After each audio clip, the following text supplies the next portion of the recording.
you say something, I'm back before we get to it. Make sure you like, comment, subscribe, and you always watch the full video, bro. This is crazy, bro. Like, what is really going on? Let's get to it. Man, what's up, everybody? Welcome back to another episode of EOS. It's 1090 Jake, man. I'm rocking with y'all rocking with me. And for this video, we're going to be speaking on Diddy Do It, and the entire federal investigation and lawsuit going on right now.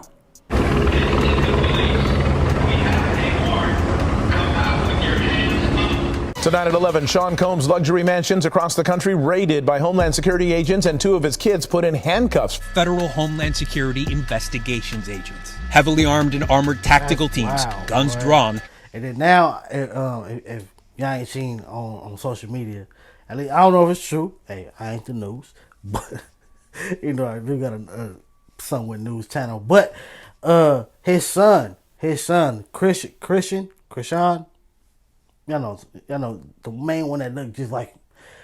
I just seen that he's being charged with something right now. It's like, bro, what is going on in Hollywood, bro? Or what's going on in them high tax bracket with people, bro? Cause, bro, it's like y'all got too much money. It's girls that are flocked to you just because you got it. You ain't gotta give them nothing, and y'all here being accused of doing crazy stuff. Clearing room to room, a similar scene playing out in Diddy's homes more than 2,000 miles away on Miami's Star Island. Diddy Do It has got to be the #1 question of 2024, as the hardest lawsuit in hip-hop has the internet in shambles. Fed raids, private jets, and the wildest parties have hip-hop legend Diddy in the hot seat as the feds investigate, 50 instigates, and the rest of us wait to see Diddy do it. Now y'all are in for an exciting ride because this case starts off with its own trigger warning, something I've never seen in my 5 years of covering legal work. But obviously we're gonna abide by YouTube guidelines, and I'll let y'all use your adult imagination to fill in the blanks.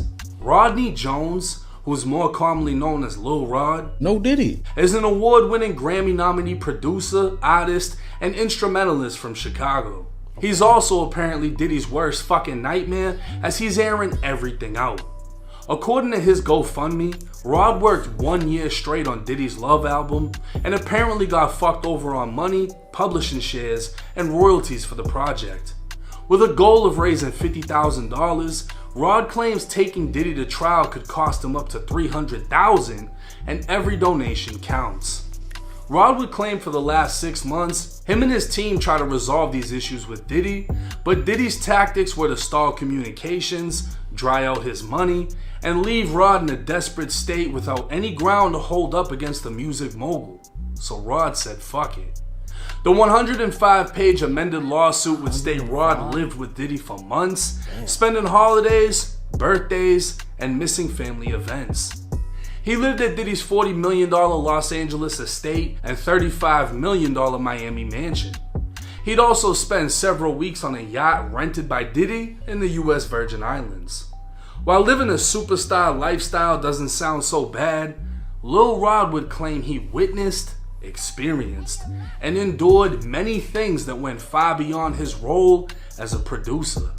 Diddy required Rod to record him constantly, and on several occasions took Rod's phone to record himself. As a result, Rod has secured hundreds of hours of footage and audio recordings of Diddy, his staff, and guests engaging in serious illegal activity. And with this lawsuit, he's exposing it all. On September 12, 2022, there was an argument within a Los Angeles recording studio between Diddy, his son Justin, and a man named G, who was a friend of Justin. The argument moved from the studio. I don't know, like, y'all let me know. Any kind of weirdo, like he's only doing this because he didn't get paid, not because he was doing, or he's seen X amount of crazy stuff and he just it didn't sit right with his morals. He knew it was wrong, so he had to say something.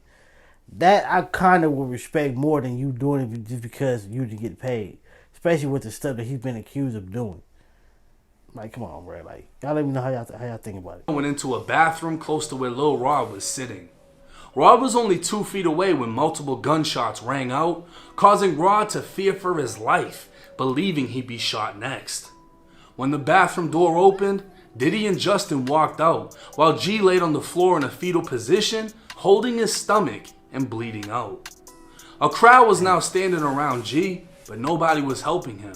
So Rod ran over and began applying pressure while asking the crowd to call an ambulance. Rod would lift G to the ambulance as Diddy and Justin disappeared to another part of the studio.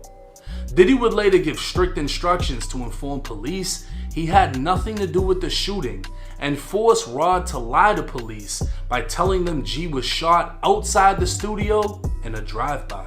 A news report would be included in the lawsuit stating one person was shot outside of a Hollywood recording studio around 3 a.m. It would also state the man was shot after stepping outside the studio.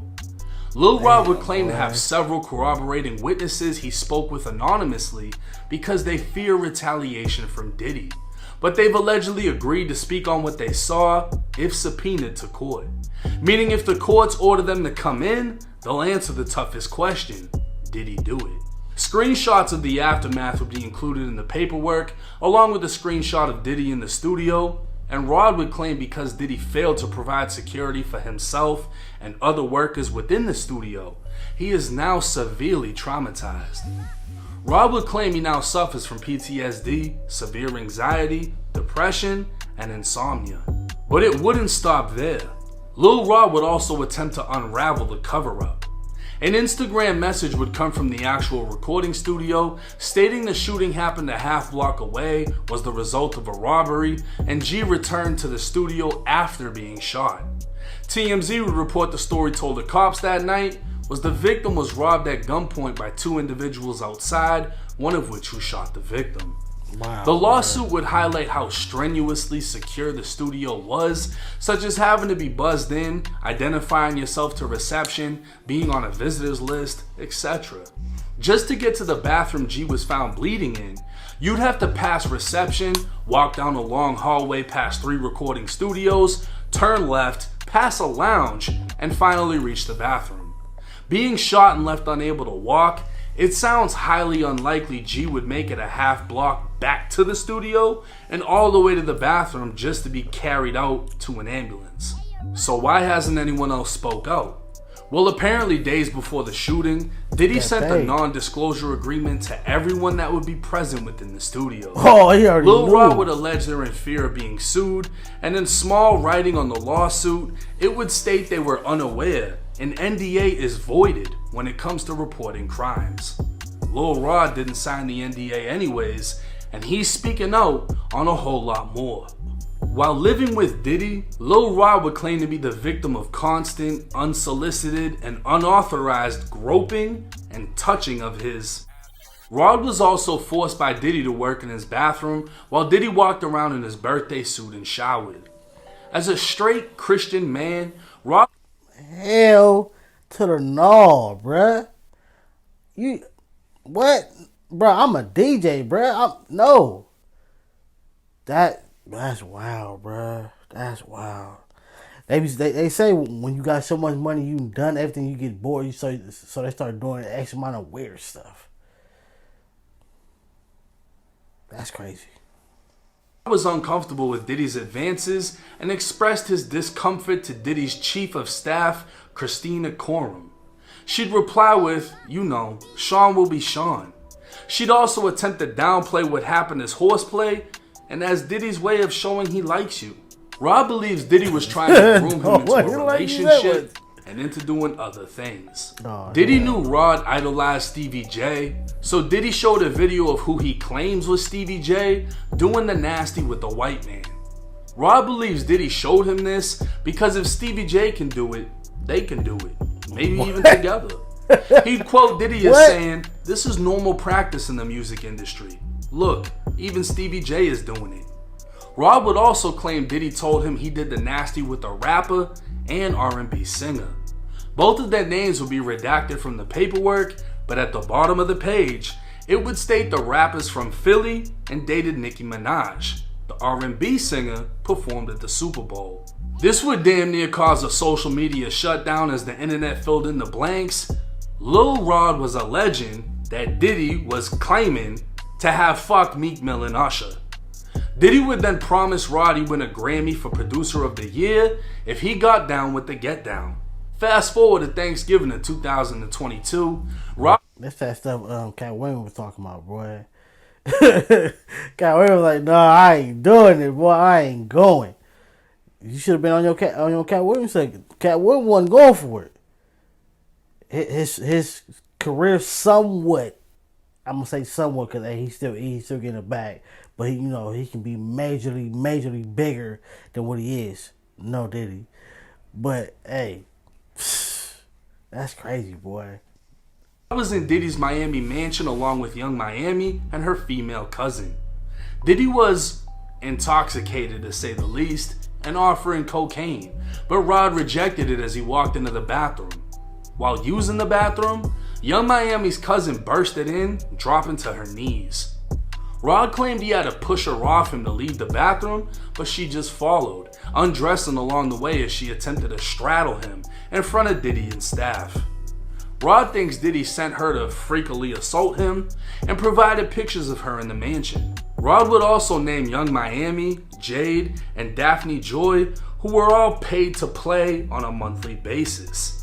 50 Cent would respond to the news about his baby mother on Instagram. Apparently this wasn't the first time Diddy sent a hit, and Diddy was big on hiring girls to do what he asked. Rod would claim he'd be drugged. Smart man though, because if he would have went for it, just say if it was Young Miami, she came in, dropped to her knees. The typical man in us would have folded. Oh my God, hey, it's Young Miami. Look at her, bro. She's bad as hell. But you gotta think with the big head, not the little head, because in that moment, he knew that was a setup. If that really happened, that's a setup. He sit this girl in. She gonna do what she gonna do. Now this person can, hey, he did. Hey, you already know how it be going. He did this. He did that. He did, and you know that you really did something. So now it looks bad. Or it could have been. It probably could have been a camera in the room. Somebody would have got to taking pictures of something, and therefore, hey, either she's gonna go and say this if you don't do this. That's crazy, man. That's crazy. Waking up next to Diddy and two girls Diddy paid to play. On another occasion, Diddy tried to get him to do coke, but would end up waiting a little later to do coke with Young Miami. Diddy would send Rod to Miami's famous strip club Booby Trap to recruit girls while wearing a bad boy baseball hat.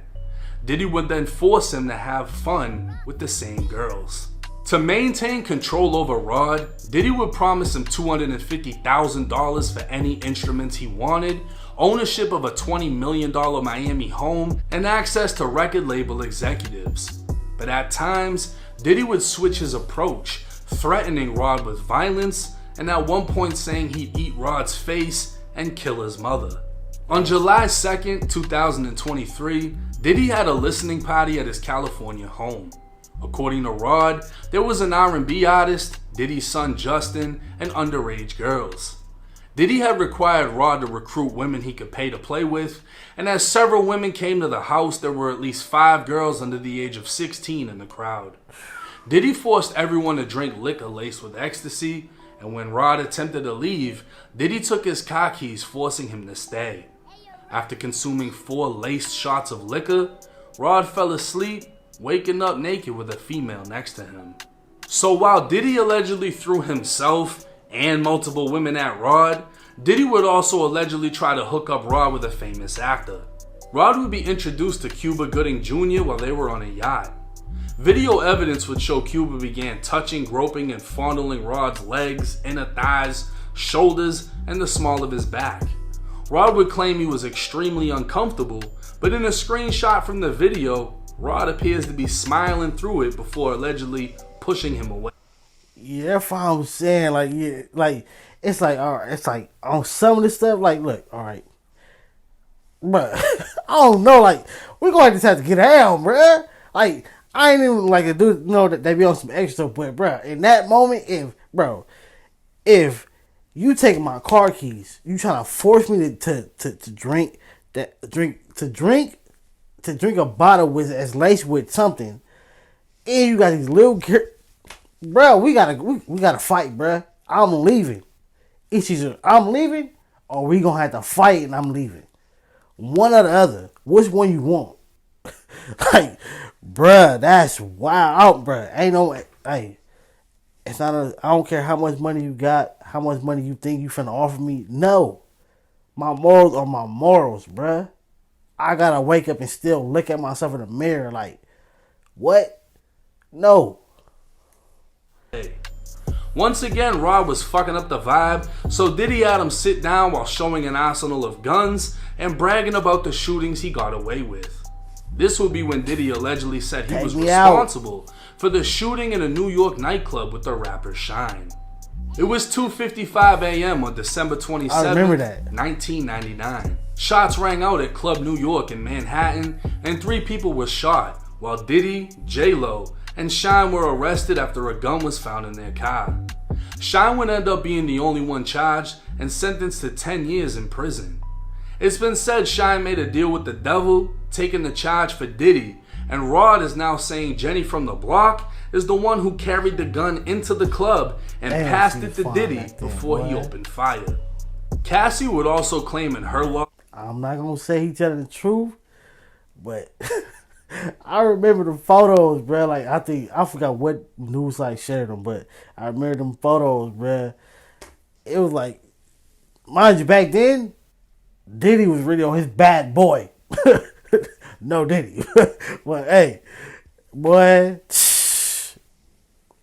come on, dog. Suit Diddy had her carrying guns in her purse just to make her feel uncomfortable and demonstrate how dangerous he is.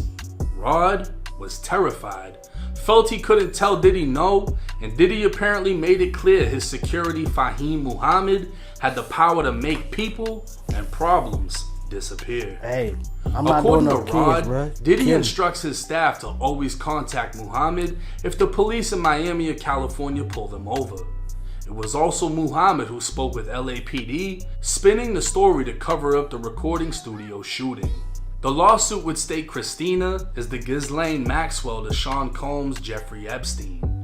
Rod would witness Christina openly ordering staff to keep Diddy high off gummies and pills. She'd require all employees, from the butler to the chef to the housekeepers, to walk around with a black Prada bag or fanny pack filled with cocaine, GHB, ecstasy, marijuana gummies, and Tusi. She wanted Diddy's drug of choice available at all times whenever he asked for it. Now, Tusi is pink cocaine mixed with ecstasy, and it's more popular in places like Puerto Rico, the Dominican Republic, and Colombia. With Miami being in close proximity to the islands, Tusi would find its way to Diddy's mansion. And according to Rod, Christina distributed the drug to Diddy's celebrity friends and women who came to party. This brings us to former basketball player Brendan Paul. Brendan would work as Diddy's drug mule, acquiring and distributing drugs and guns alongside another associate named Frankie Santella. In one incident, Brendan would forget to bring Tusi for Diddy, so Young Miami brought it on a private jet from Miami. Brendan would go viral after being arrested with cocaine during the federal raid of Diddy's homes. He's since bonded out of jail, but many are wondering now that he's facing prison and a federal investigation, if he'll cooperate against Diddy. Boy. Rod would allege while living with Diddy, he discovered Diddy had secret cameras in every room of his house. It's believed Diddy has recordings of several celebrities, artists, music label executives, and athletes engaging in illegal activities at Diddy's parties. As with the case of Stevie J, Diddy has compromising footage of every person who's attended his freak-off parties, and because of this treasure trove of evidence, Diddy believes he's above the law and untouchable. Rod's lawsuit would go as far as laying out its own RICO allegations against Diddy, accusing him of being the enterprise while his workers trafficked women, minors, and drugs. Spiking liquor, recording with hidden cameras, and having an employed staff running the operation, the allegations would only seem worse as the feds have not only raided his home. That's crazy though, bro. Like all this stuff, like, and it seems like it's a lot of these high-ranking celebrities, bro. Like, again, allegedly, like look at the stuff with T.I. and Tiny, like talking about they be having friends in the bedroom with them, right? Ain't nothing too bad about that. But if the people who you bringing in don't want to be there, and you're somewhat using your status to make them come, yeah, that's wrong. But it's like, bro, like what are these people doing, bro? Like, I don't know. I guess it's like if you don't have the mindset to do these type of things, there's no way for you to break it down in your head. When you think normal, this type of stuff is crazy. Like, how do you explain it? For them, if they have to break it down, it'll probably be terrifying. For real, like you did all that for that? Like, that's crazy. And seized the security cameras, they're now issuing subpoenas to associates and employees of Diddy, along with all flight logs from his private jet. Rod would also claim to witness Diddy supplying known gang members with guns out of his own closet, but was purposely vague in describing them in the lawsuit out of fear. While much of this lawsuit may sound believable, it's important to remember these are all accusations coming from Rod, who had no accusations until being fucked over financially. There is no actual proof Meek Mill or Usher engaged in anything with Diddy. A male adult entertainer has come forward claiming it was him in the video and not Stevie J. While minors are alleged to have been at the party by Rod, it's unclear how Rod was the only one who knew the girls were under the exact age of 16, as stated. And while Rod accused Diddy of forcing him to participate, exactly, and then like he talking about something, he made him drink and he went and went to sleep. Come on, bruh. Come on, dog. I don't believe you, because like, again, on your, like, bro, like if you got a some secret hitman bodyguard that can make me disappear, bruh. Do it. Make me disappear, bruh, because you're not making me bruh. No, it's not happening. Like, when you have morals, bro, you gotta stand on that, bruh. Like, it's certain lines you do not cross, bruh. That's like if he wanted you to take it from somebody. Oh, he made me do it. Like, you got to... no, bruh. No. taking parties, Rod would consistently reap the benefits of living in multi-million-dollar homes, traveling on lavish trips, and waking up with naked women. With the feds fully investigating, whatever's been kept in Diddy's darkness will soon be coming to the light, along with the answer to the question, did he do it? Now, if this lawsuit turns into a RICO, this is going to be the freakiest RICO. They're going to call this shit a FRICO. My personal opinion, there was probably some wild shit going on. For sure. But if you've ever been to Miami, you know there's a lot of women in Miami that's selling it.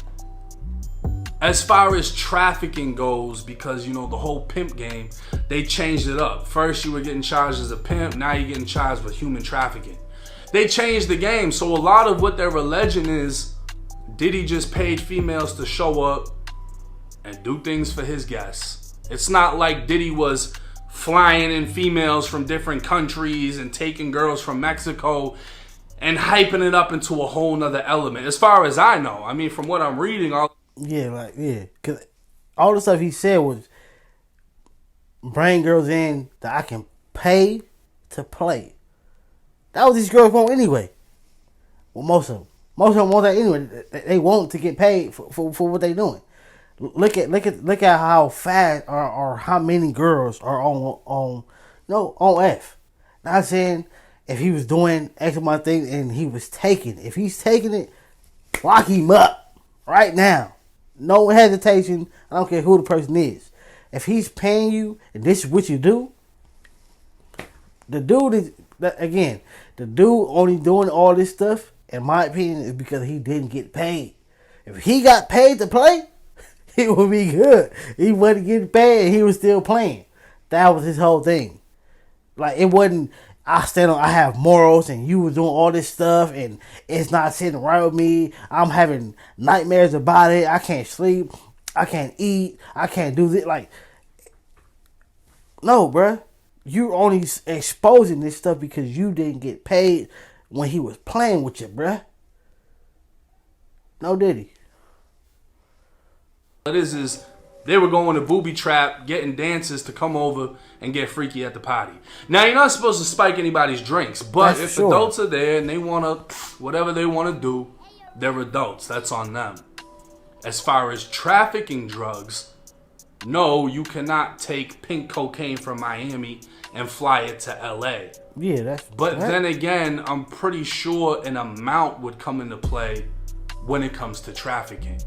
As far as having ammo on other people because he's got secret recordings, in the state of Florida, it is a felony alone to record someone without their permission, without their knowledge of being recorded. So if he has all that, and the feds find all that coming from his Miami home, that in itself is a charge against him. Now keep in mind, all of these things are just accusations by Rod. When it comes to Meek Mill, when it comes to Usher, Stevie J, everything is just an accusation. It's the equivalent of me robbing someone, right? Let's say I make them piss themselves. They're super scared, whatever. They know I did it. When they go to the police, they could say I pissed myself. They could say whatever they want. They could make something completely up. The police are gonna... Facts. I went to jail for strong arm robbery. The dude said I took $100. He said I took $180 out of his wallet, and then he said I took a check out of his wallet. I walked up the street in a neighborhood where most neighborhoods do not have no bank. He said he followed me till I went to the bank part, cashed his check. I came back out. I disappeared. 30 minutes later, I reappeared. He found me again, and that's when he called the law. And I literally had to pay that man $180 for something I did not get from him. Boy. Write it down, and when you go look in the paperwork, that's what it's going to say, that he said this. That doesn't mean that's what actually happened, but that's what he's alleging. So Rod is alleging these things, and that does not mean these things happen. So for Meek and everyone else that's been catching shit about this, I'm sure they have the understanding. I highly doubt that they were doing these crazy things. I don't know. I might have a different opinion because I feel like right is right, wrong is wrong. And if you were with all the bullshit up until you got fucked over on money, it's like you were partaking in it. But once you get fucked over, now I was forced and I was this and I was that. But that's just my opinion. That might not be true. Maybe whatever he's saying actually happened. And I guarantee you, the feds are gonna find out. But let me know y'all's thoughts and comments in the comments. Yeah, that's wild. But like I said, if you was paying, hey, they was playing. You was paying and they was playing. If you taking it, yeah, lock him up. If you spiking, lock him up. Anything else, if they're all adults, they all know what's going on. This is all what they came for. We've been hearing that Hollywood parties are weird. They're crazy. We've been hearing it. Look at when what's it called? The cucumber challenge started. That was at a party. And like, come on, bro. Like, we all been. This is not nothing new. But if you're doing stuff that's completely immorally wrong, lock that dude up ASAP.